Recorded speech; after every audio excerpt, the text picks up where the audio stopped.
Hello again.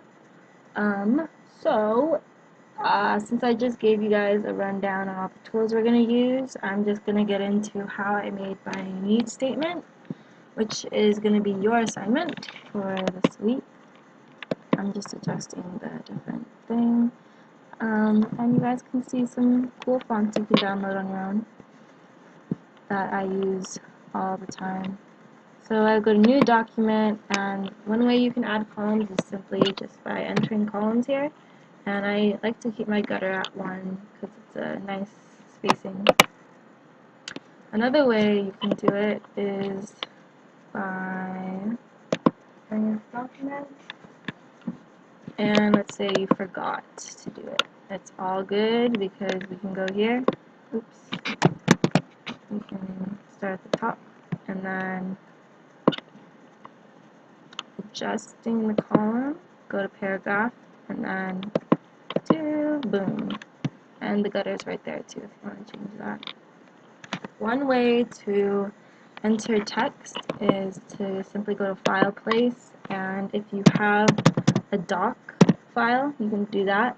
I tried doing an ODT and it didn't work, so I would just stick to doc or TXT text files. Oh, I have it open. So let me just copy and paste this because I'll show you another method. Open, and there you go. So that gets put in there for you.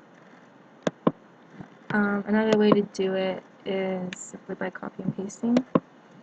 For this, you have to enter your own text boxes, so there are different ways to do it.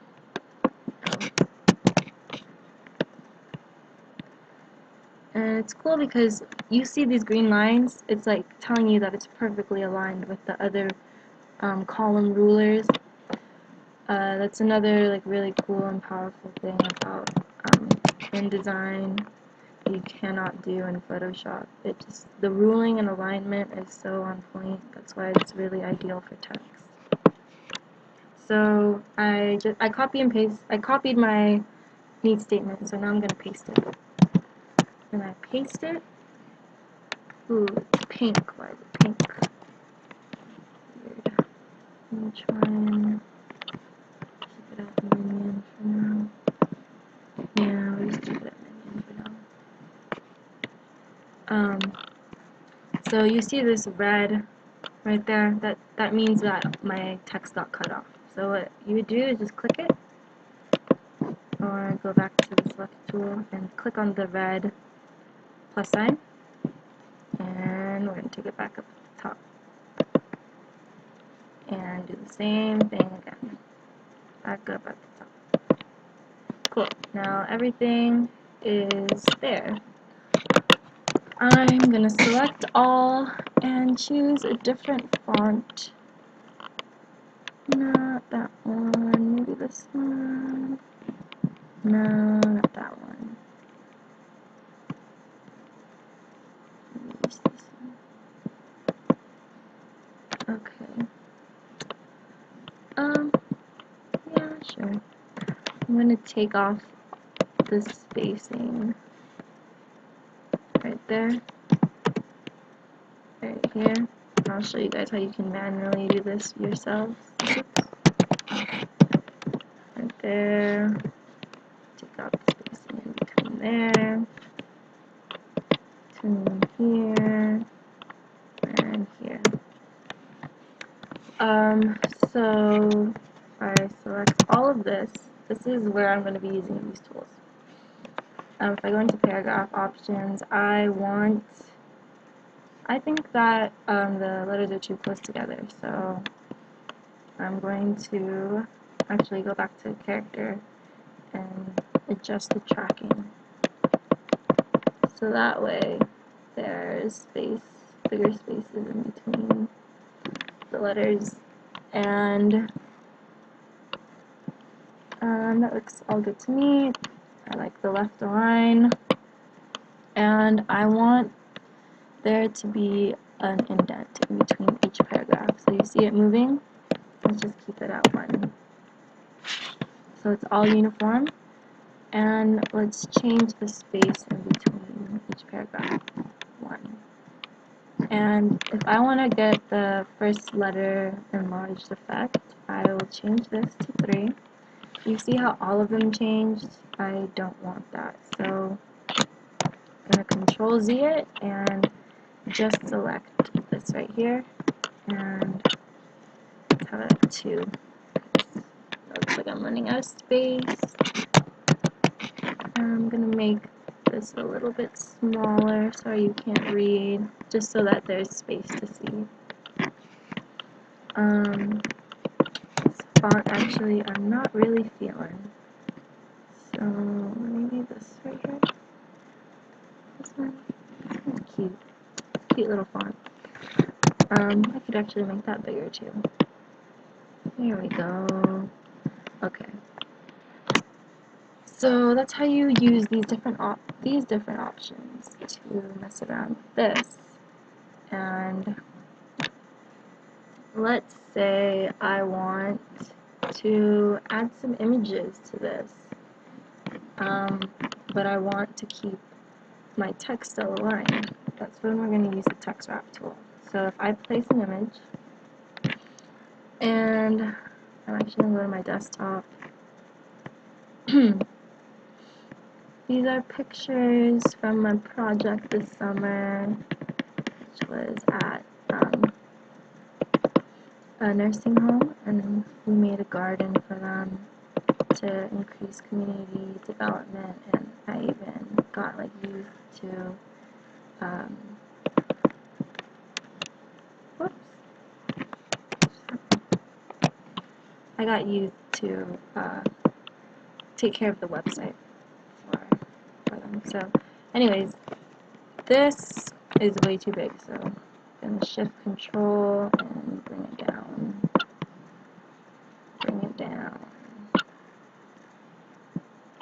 even more down. Whoops.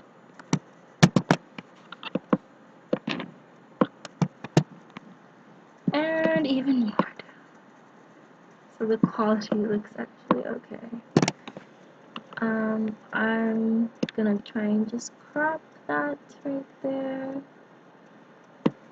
and make it like a rectangle so that it's just the elderly folk. There we go.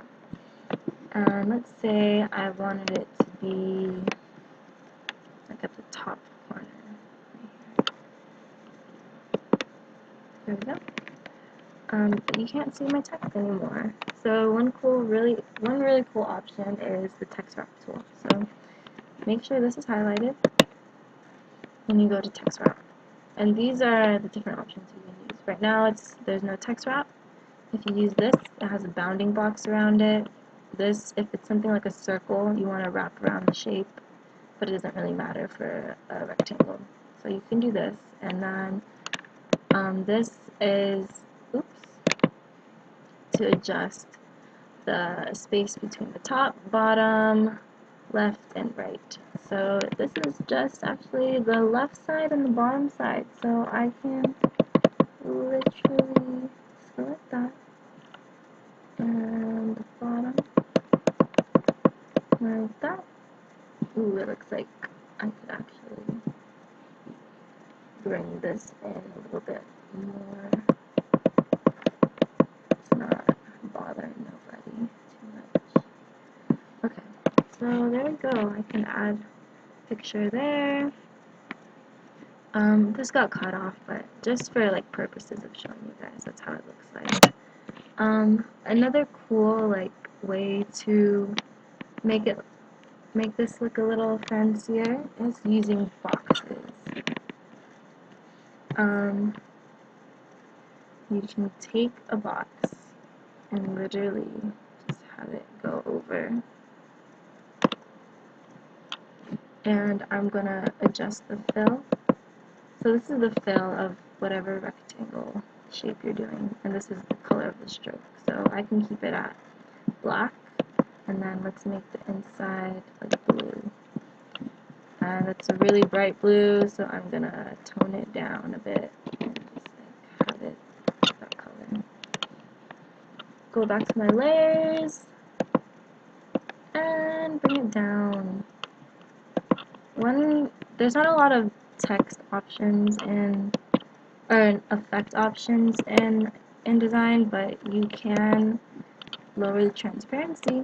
So if you go to Object and go to Effects, do transparency, and I don't know, I just like the effect.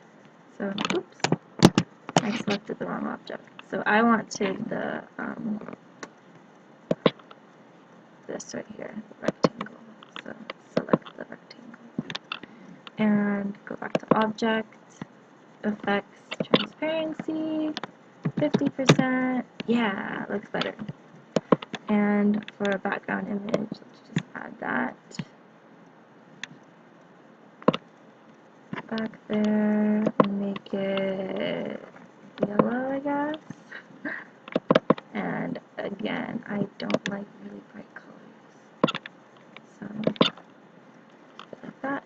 And down we go. Okay. Looks clean, right? Yeah, maybe this actually would look better in the middle, maybe? No, it doesn't. Well, you guys will get a feel, and I put up a better example of what my finished statement would look like. One cool effect that you can do is if you say you really like this quote right here, like this is a great sentence in my need statement. I have really no idea. It's not. But a good effect you can do is like just by simply making the text a little larger and italicizing it by like, I don't know, 15, putting the stroke up by like 1, and then, oops, 0.5, because that looks too big. So 0.5, and then changing the color. It's a really nice like effect that you can put that makes your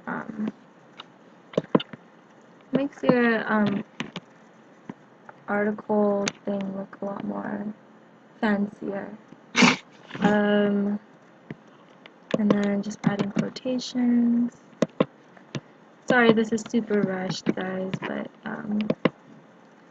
yeah, that's basically a little cool effect you can do. Another last thing I want to show you guys is how to add a title. It's hard to select when you have like a big background, so I just get rid of it. And to make room for the title, I usually select all of my content and then make it smaller, a little bit smaller, and bring it back to the middle.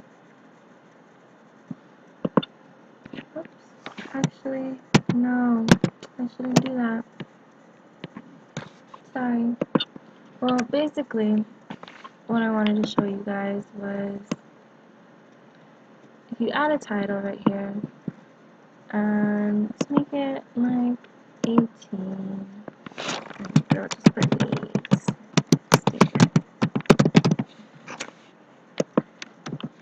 And a cool effect you can do is with this tracking thing, make it like 400, and then it'll give that cool little spaced out effect. But yeah, so I don't know why it keeps trying to ping. I think it's just my computer. But if you take it down here, see that there's a red line that pops up? That means it's exactly in the middle.